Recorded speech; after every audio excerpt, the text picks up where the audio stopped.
back already. Well, okay then. You do want to be a woodworker. I applaud your enthusiasm. I would like to add a couple items to safety before we begin. Having a fire extinguisher handy is a good idea. These can be a little pricey, and I hope that you never have to use it. A couple unopened bottles of water stored somewhere can be utilized as an eye wash in the event that you get something in your eye. Let's move on to some basic tools that you will need to get started. I will only be going over the ones that are needed for the project we are currently going to be working on. I do not want to overwhelm you, as I could do a whole video series just on woodworking tools alone. Upgrading tools as you progress is the most cost-efficient way to add to your toolbox, but that will come with time and money. I will cover tools that are absolutely necessary to get started and also discuss optional ones that will make it easier.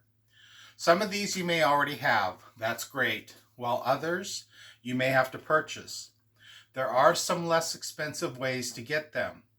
Check your local thrift stores, yard sales, Goodwill, Habitat for Humanity, and pawn shops.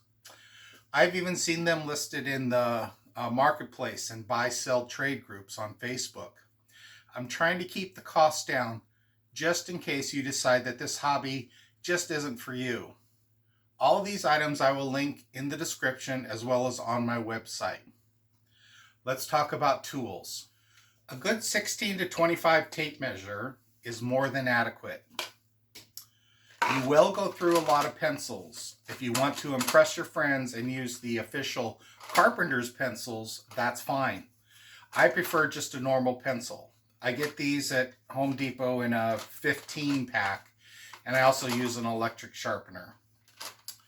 You will definitely need a drill. You may happen to have one of these, and it may even have a cord. That will work just fine. Be sure that you have the chuck key for it.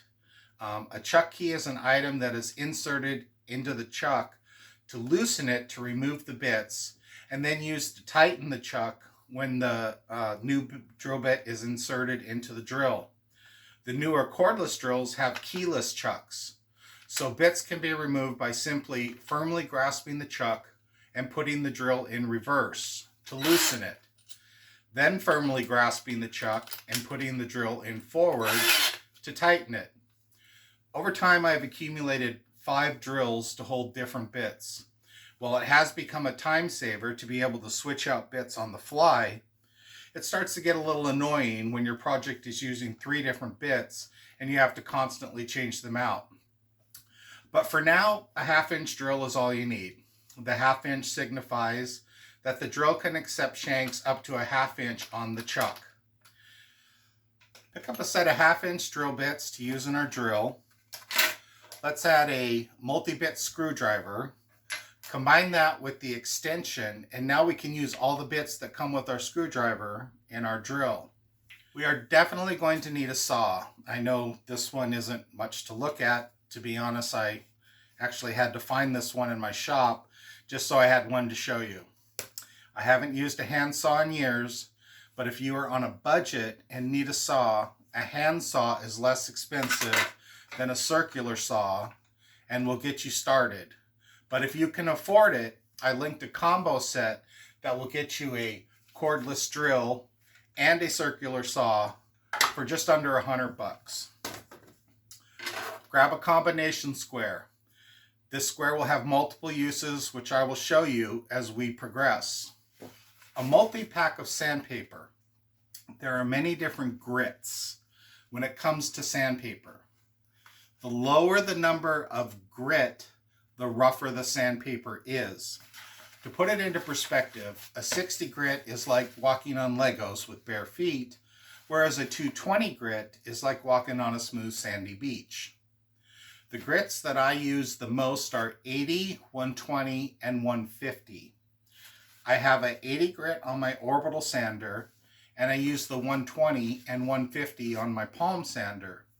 I used to use a lot of 220 when I'm working with urethane, but I switched that out with the 4/0 steel wool. When we get to using urethane, feel free to spare the expense and use the 220. It will work just as well. And I will list the 4/0 as optional. Now you're thinking this is the part where I recommend a hammer and some nails. Nothing can be further from the truth.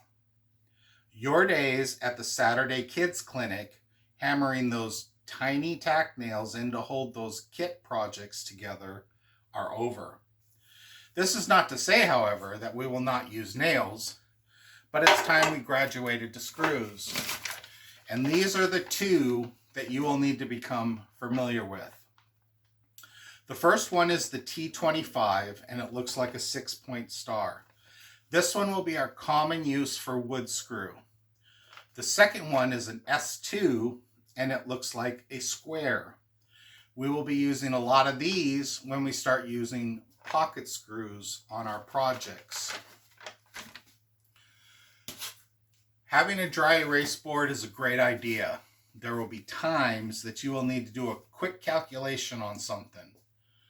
Having one of these available is a necessary convenience. I have all the clamps that I need, said no woodworker ever. Grab a pair of these 6-inch clamps. I call these my third hand. When it comes to clamps, you will need a bajillion. And since that is a fictitious number, buying different size clamps will never end. You will need a various size of clamps as you progress in your projects.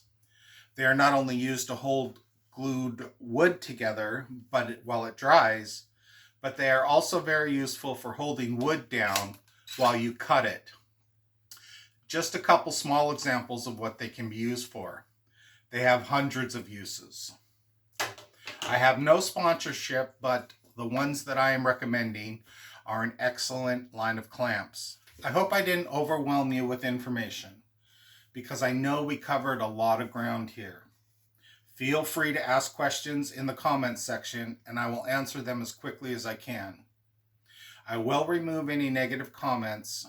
Folks, let's keep it friendly. Before I give you the shopping list for our first project, we need to do a terminology talk. You may be getting ready to make your first dimensional lumber purchase.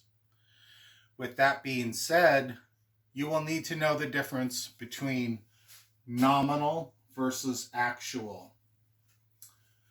When a piece of lumber is cut on the sawmill, it is referred to as rough cut and is cut at 2 inches by 4 inches by however many feet. This is called nominal. From there it is sent to be surfaced or smoothed, if you will. This will shave a 1/4 inch from each side of the board. Now this board's actual measurement is 1.5 by 3.5 by however many feet, and is labeled as a 2 by 4 by however many feet. So if you're looking at this board and you're thinking, wait a minute, I know 4 inches and this is not 4 inches, you are correct. So head up to your local lumber store and get a 2 by 4 by 8 stud. Do not be embarrassed to ask someone if you need help finding them. Dig in the pile to find a decent one, because there are a lot of them that are not in good condition. Look down the length of the board to make sure that we don't have any bowing. Then look down the face to check for warping. We want a nice straight board.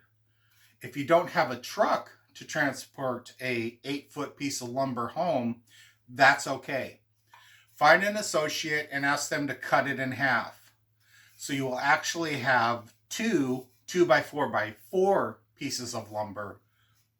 Then head over to Millworks. This is where you can purchase doors. And grab a pack of wood door shims. Then head to the paint department and get a 1-gallon and 5-gallon paint stirring stick. This concludes episode 2 of the series. Get excited for episode 3, where we will make our first project. If you found this video helpful, don't forget to like and subscribe. Hit the bell icon to be notified of new episodes. Piece together the tools needed, get your lumber, and let's have some fun while learning.